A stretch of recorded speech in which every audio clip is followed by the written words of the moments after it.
Hier is jou kelders van geheime voorskou vir 5 tot 9 Januarie. Pas op Subatskloof, want Octavia is terug. Warren worstel met skuldgevoelens en Shireen se toekoms kan dalk verander. Hallo almal, dis Jacques en jy kyk nou na TV praatjies. As jy nuut is, welkom. En as jy al 'n ou vriend is, welkom terug.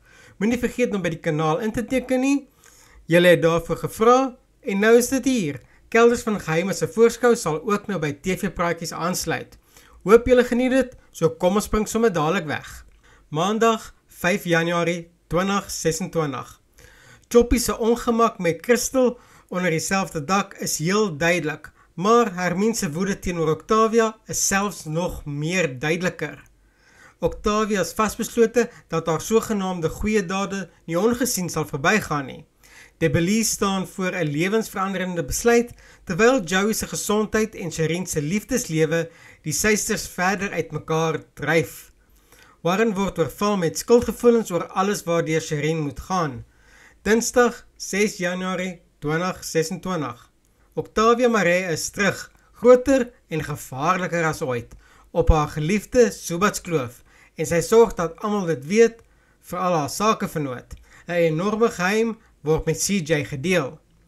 Crystal se teenwoordigheid laat die tonge klap binne en buite die Maree woning, maar dit is haar gedrag teenoor Napoleon wat die skinderpot behoorlik laat kook. Joey is glad nie gereed om te vergewe of te vergeet nie, terwyl Shireen vasstaan by haar keuses. Woensdag 7 Januarie 2026.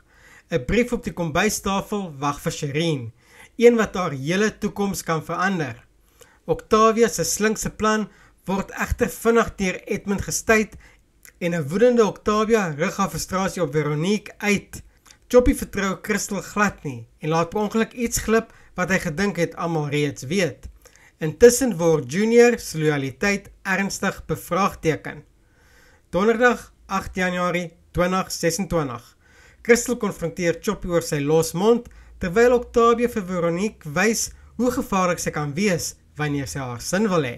Hermine is diep bekommerd oor Subatskloof se toekoms onder Octavia en Veronique se bewind, en Choppy maak haar 'n ernstige belofte. Gershwin wil dinge vir Veronique makliker maak, maar besef gou sy het haar eie agenda. Nena wil uitreik na Shireen, maar Joey verbied dit se muur. Crystal vertel die werkers nie die volle waarheid nie, terwyl Veronique druk uitoefen om 'n groot funksie vir Octavia te hou, iets wat Edmund sê meer laat oorkook. Shireen glo sy het niks om voor jammer te sê nie, maar spanning bereik breekpunt wanneer Choppy en Junior in 'n ewige stryery betrokke raak, net toe CJ en Marco instap. Dit was jou kelders van geheime voorskou vir 5 tot 9 Januarie 2026. Laat weet by in die kommentaar, wat dink jy van Octavia se terugkeer en wat se moeilikheid dink jy gaan sy veroorsaak?